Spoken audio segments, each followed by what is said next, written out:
Salut à tous, c'est Brandon, j'espère que vous allez bien, en tout cas moi c'est le cas. Et aujourd'hui je vous livre mon test du MacBook Pro d'Apple.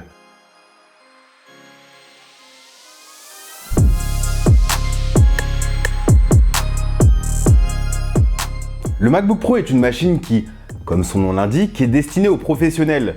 Des gens qui ont besoin à la fois de puissance et de fiabilité, et puis accessoirement de portabilité et de légèreté. Je me suis pris la version i9 de 9e génération avec 8 cœurs, 32 Go de RAM, le GPU AMD avec 8 Go de vidéo RAM, et j'ai laissé le stockage de base, c'est-à-dire 1 Tera de SSD. Au final, ça m'est revenu à peu près 4000 €. Alors il y en a qui me diront qu'il y a des configs moins chers chez Windows, ce qui est vrai effectivement. Après c'est comme un peu tout, la fiche technique c'est bien, mais les conditions réelles, c'est mieux. Apple n'est pas connu pour son rapport qualité-prix, même si je trouve que la machine vaut son prix, et donc du coup, faut pas s'arrêter à ça. Si j'ai acheté le MacBook Pro 16, c'est parce que j'en avais besoin et que j'en avais envie. J'en avais besoin car mon Asus ZenBook Pro 14 que j'avais acheté à crédit en sortant d'école, sans un rond, était une config d'appoint qui m'a aidé à tenir 1 an avec un i7 de 8e génération, 256 Go de stockage, et 8 misérables gigas de RAM. Et puis j'en avais envie dans la continuité de ma vidéo de cet été, à savoir tester l'écosystème d'Apple. La force d'Apple, c'est bien évidemment que tous ces produits fonctionnent mieux ensemble. Chacun, à l'exception de l'Apple Watch, peut être utilisé sans forcément avoir besoin d'un autre appareil Apple. Vous pouvez par exemple prendre un iPad avec un appareil Android,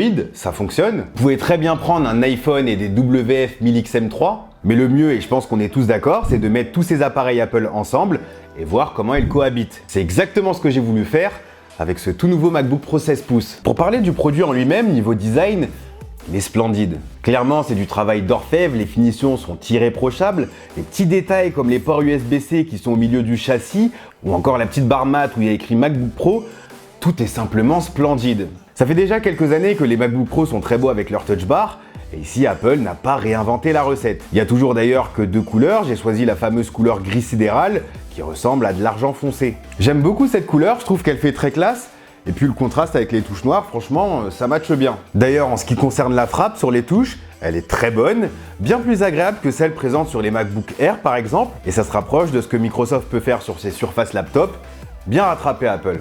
Beaucoup critiquent l'absence de certains ports sur cette machine, mais oublient de mentionner la chance d'avoir un laptop avec 4 ports Thunderbolt 3 qui permettent non seulement de recharger son MacBook sur n'importe quel port, mais aussi de gérer le transfert de données à grande vitesse et l'image. Dans mon cas perso, je préfère me passer d'un port HDMI et utiliser un dongle qui aura tout ce dont j'ai besoin en ne prenant qu'un seul port. Les haut-parleurs aussi sont incroyables, il faut vraiment le voir ou en tout cas l'écouter par soi-même pour comprendre le gap qu'il y a avec les autres laptops sur le marché. Et vraiment, si vous avez l'occasion, allez le voir par vous-même. Le bouton d'allumage sert aussi de Touch ID, toujours pas de Face ID sur ce MacBook Pro, ce qui est regrettable car il y a déjà la technologie Windows Hello avec des capteurs infrarouges sur pas mal d'ordinateurs Windows et le déverrouillage de son ordinateur se fait au final complètement oublier. Bon après vous me direz, j'ai une Apple Watch donc si je suis à proximité, je pourrais déverrouiller mon ordi sans taper mon mot de passe ou poser mon doigt, effectivement. Mais dans certains cas, comme dans l'App Store ou par exemple sur Safari, Trousseau, le gestionnaire de mots de passe d'Apple, aurait fonctionné en toute transparence avec Face ID, comme sur iPhone. Là, je dois poser mon doigt pour Touch ID. Enfin bref, si j'ai pris une configuration aussi chère, c'est comme je vous l'ai dit car j'en avais besoin. Je suis un créateur bossant sur la suite Adobe, donc Photoshop, Lightroom et puis surtout Premiere Pro, le logiciel de montage que j'utilise pour mes vidéos. Donc c'est pas des applications natives développées par Apple, ce qui signifie qu'elles sont moins optimisées. Pour prendre l'exemple de Premiere Pro, c'est une application beaucoup plus gourmande que Final Cut, donc forcément il me faut beaucoup plus de puissance. Concrètement, je regrette pas mon achat, mon montage dans Premiere Pro s'est grandement fluidifié. La lecture des clips 4K, que ce soit en 30 ou 60 fps, je perds aucune frame, je mets devant vous, je peux voir les effets en temps réel, je suis en full qualité sur Premiere au niveau du playback. Et franchement, ça c'est grandement appréciable parce que perdre 3 secondes, 5 secondes ici, 10 secondes par là, ça peut vraiment faire perdre beaucoup de temps.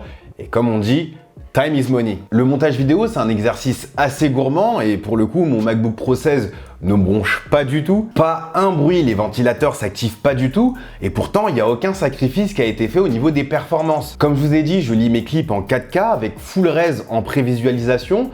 Et je peux rajouter des calques ou quoi que ce soit, vraiment il n'y aura aucun souci, je ne perdrai pas une frame. C'est d'autant plus agréable car la machine ne lag pas du tout, que ce soit durant le montage ou l'exportation de la vidéo, en tout cas avec cette version de 32 Go de RAM. Toutefois, je tiens à préciser que le seul moment où la machine fait du bruit, le seul moment où les ventilateurs s'activent, c'est quand on fait un export d'un gros projet. Mon montage s'est également fluidifié grâce à une fonctionnalité que j'avais vraiment beaucoup envie de tester, Cette fonctionnalité, c'est Sidecar. Sidecar vous permet d'utiliser l'écran de votre iPad en guise de second écran.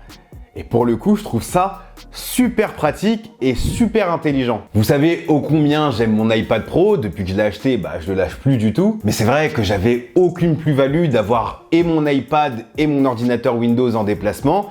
Et au final, j'utilisais soit l'un, soit l'autre. Là, quand je monte une vidéo, j'ai mon iPad qui me sert d'écran externe partout, tout le temps, et sans câble avec moi. Et ça, je vous assure, c'est magique. En littéralement 2 clics, mon iPad devient une extension de mon MacBook Pro et c'est vraiment génial. C'est génial parce que c'est natif, que ça fonctionne sans avoir à télécharger quoi que ce soit et puis surtout c'est gratuit puisque ça fait partie de l'écosystème. C'est con mais ça sauve pas mal de temps en cumulant à chaque fois le temps que je perds en changeant de fenêtre, etc.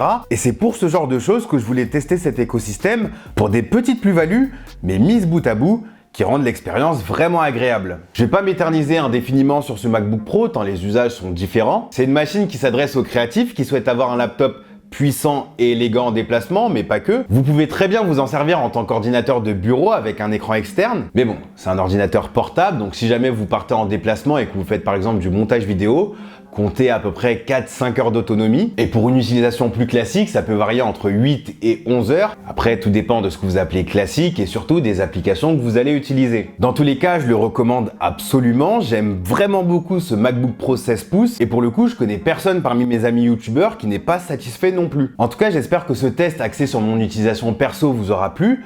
Puis moi, je vous dis à la prochaine. Prenez soin de vous. Peace.